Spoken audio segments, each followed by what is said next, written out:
Shalom.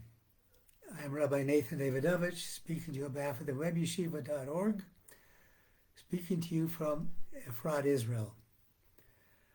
I'm going to talk about one very important thing that's contained in this week's Torah reading, Parsha's Bo. And what I'm going to talk about is the very first commandment in the Torah that is given to the Jewish people. And we're going to discuss why this particular commandment was the very first one, why this commandment envelops everything else that we do as a Jew and surrounds us, and how we can learn from this commandment how to sanctify life. And of course, the commandment I'm talking about is HaChodesh Hazeh Lachem Rosh Chodeshim. God commands that this month shall be the beginning of months. And in fact, the Torah doesn't give names to months, it counts. It was in the first month, second month, third month, seventh month, etc., to teach us a very important thing. What is HaChodesh Hazeh Lachem? This month shall be to you. This is the month that we left Egypt, the Exodus from Egypt.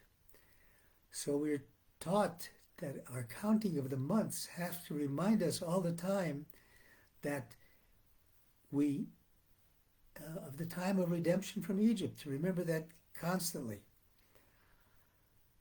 We're told to sanctify the month. There's a service that is done every new month when the new moon first begins to appear. And we have the service called Kiddush Lavana, sanctifying the moon, sanctifying the month. What does it mean to sanctify a month? Why is this command the first one? Because this is the first command that tells us the importance of sanctifying time. The Sforno says that when we were slaves in Egypt, we had no control over our time. We had no control over what we did. It was all imposed upon us. But now, as free people, we have the right to take time and do with it as we will.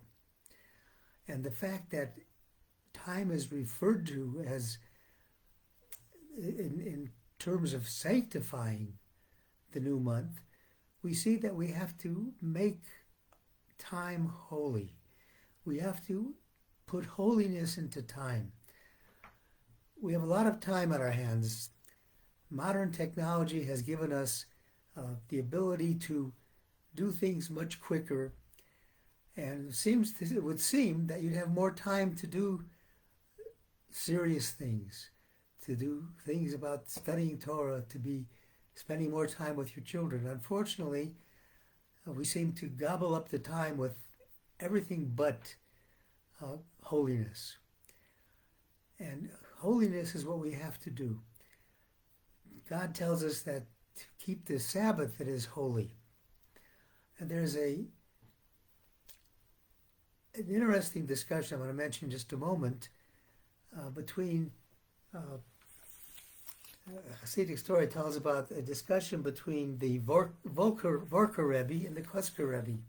I'm going to talk about that in a minute. But first I want to mention that with regard to Kiddush Lavana, sanctifying the new month, when we look at the new moon, it says that whoever sanctifies the new month, it's like the presence of God is in his midst. Shekhinah is with him.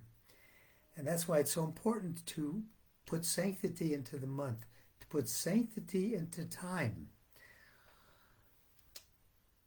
The story I was going to tell you a moment ago, which I'll tell you now, there was a discussion. It says, between these two great rabbis. And the Vorker said that the mitzvah of Sukkah has greater sanctity than the mitzvah of the 4 species that we use on Sukkah, the lulav, esrog, and so on. And what's his reasoning? He said, we're busy preparing for the use, purchasing the finest etrog, the finest things to use to beautify the Sukkot. But he says, the holiness of the Sukkah remains. Once you use the arba, meaning the 4 things, the lulav, esrog, and so on, their use is done after one time. You can't make the blessing on them a second time in the same day. So their use, even though it was most beautiful, most pleasant, their use is limited. But he said, when you sit in a sukkah, you're covered with kedusha. You're surrounded completely by holiness. You're surrounded by the mitzvah. And the Kotzker says, that's very nice, but the mitzvah of Shabbos is even a greater mitzvah.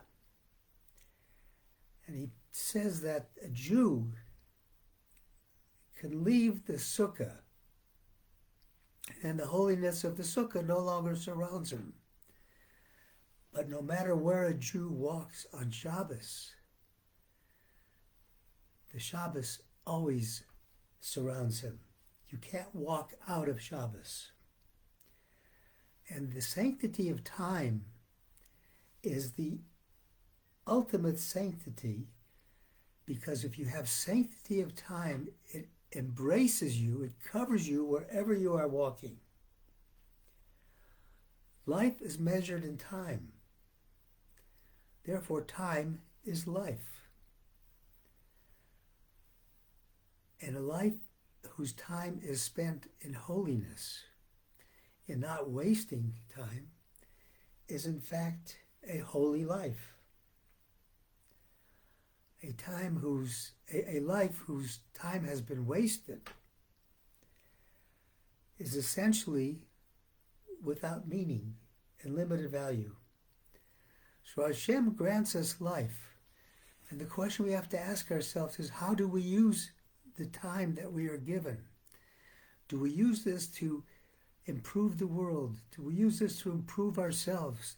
Do we use this to be compassionate on people? Let us learn to sanctify time.